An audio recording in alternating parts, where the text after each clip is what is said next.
সাল্লাল্লাহু আলাইহি ওয়াসাল্লাম বলছেন, দুনিয়ার মানুষ তোমরা শুনে রাখো, তোমরা জান্নাতে তখনই যেতে পারবা যখনই তোমরা আল্লাহ তাআলা এবং তার রাসূলের কথা মেনে নিবা।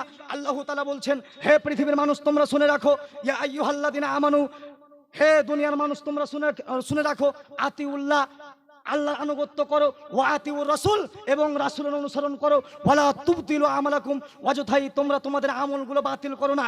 সমাজ ধ্বংস হওয়ার আরেকটি কারণ হচ্ছে যে আমাদের সমাজে কিছু মানুষ রয়েছে, কিছু পীর ঢুকে গেছে, তারা বলছে যে পীর সাহেবদেরকে মানতে হবে। এখন একজন ব্যক্তি যদি বলছে যে হ্যাঁ পীর সাহেবকে মানতে হবে, আমি যদি বলি ভাইজান আপনি যে পীর সাহেবকে মানতে হবে বলছেন, এটা আপনি কোথায় পেলেন দেখান। পীর সাহেব যে আমি মানবো এটা আপনি কোথায় পেলেন আপনি দেখুন। তখন সে বলবে যে সূরা তওবা 119 নম্বর আয়াতের মধ্যে আল্লাহ রাব্বুল আলামিন বলছে, ইয়া আইয়ুহাল্লাযিনা আমানুত্তাকুল্লাহা ওয়া কুনু মা'আস সাদিকিন। আল্লাহ রাব্বুল আলামিন বলছে, হে দুনিয়ার মানুষ তোমরা শুনে রাখো, তোমরা আল্লাহকে ভয় করো এবং সত্যবাদীদের সঙ্গী সাথী হও, সত্যবাদীদের সঙ্গী হও। এখানে তারা বলছে এই যে আল্লাহ তাআলা আল্লাহকে মানতে বললেন, আর সত্যবাদী, এখানে সত্যবাদী বলতে যেই পীর এই কথা বলছে সেই পীর বলছে আমি হলাম সত্যবাদী, অতএব তোমরা আমাকে মানো। যেই পীর এই কথা বলছে সেই পীর বলছে আমি হলাম সত্যবাদী, অতএব তোমরা আমাকে মানো। এই জন্য আমি বলছি যে এই জন্য আমি এই আয়াতটি রাগ করে বলে থাকি যে এই সূরা তওবার 119 নম্বর আয়াতটি মনে হয় পীরের বাপের উপরে নাজিল হয়েছে। কেন? আয়াত তো আজ নাজিল হয়নি, আয়াত তো নাজিল হয়েছে আজ থেকে 1450 বছর আগে মুহাম্মদ সাল্লাল্লাহু আলাইহি সাল্লাম উপরে। তাহলে কেউ যদি সত্যবাদী হয় তাহলে সাহাবীরা হবে, কেউ যদি সত্যবাদী হয় তাহলে তাবিনরা হবে, তারপরে কেউ যদি সত্যবাদী হয় তাহলে ইমামেরা হবে, তারপরে কেউ যদি সত্যবাদী হয় তাহলে হাদিসের রাইটার হবে। এই সব পীর সাহেবেরা না, তারা সব কিছু টেনে টুনে এসে পীর সাহেবদের সাথে লাগিয়ে দিচ্ছে। আর তারা বলছে এই দেখো পীর সাহেব থেকে মানতে হবে। অসম্ভব হতে পারে না, কোনো পীর সাহেবকে মানা যাবে না, কোনো ওলিকে মানা যাবে না।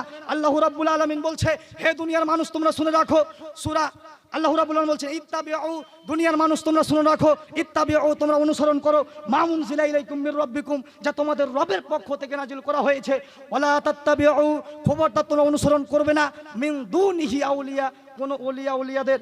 আল্লাহ রাব্বুল আলামিন বলছে যে হে দুনিয়ার মানুষ তোমরা কি করবে না, তোমরা ওলিয়া উলিয়াদেরকে মানবে না। আল্লাহ বলছেন তোমরা অনুসরণ করো, ইত্তাবিউ তোমরা অনুসরণ করো যা তোমাদের রবের পক্ষ থেকে নাজিল করা হয়েছে, এবং তোমরা অনুসরণ করো না মিন দুনিহি আউলিয়া, কোন ওলিয়া উলিয়াদের।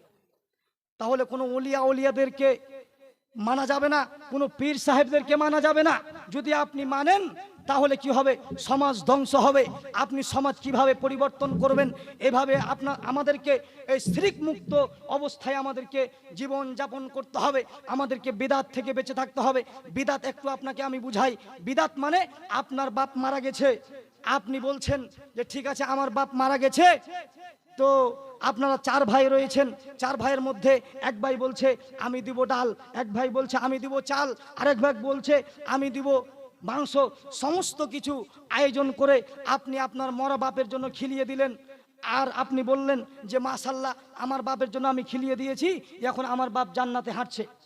এটা হতে পারে না।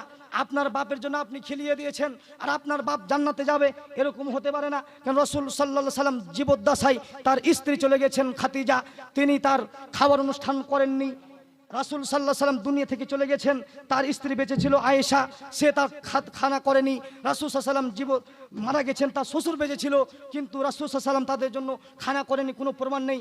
এই জন্য যদি আপনি বিদআত করেন তাহলে সমাজ ধ্বংস হবে, যদি আপনি শিরক করেন তাহলে সমাজ ধ্বংস হবে, যদি আপনি যৌতুক নেন তাহলে সমাজ ধ্বংস হবে, যদি আপনি এই বিবাহের মধ্যে অমুসলিমের কালচার যদি আপনি ঢুকান তাহলে সমাজ ধ্বংস হবে।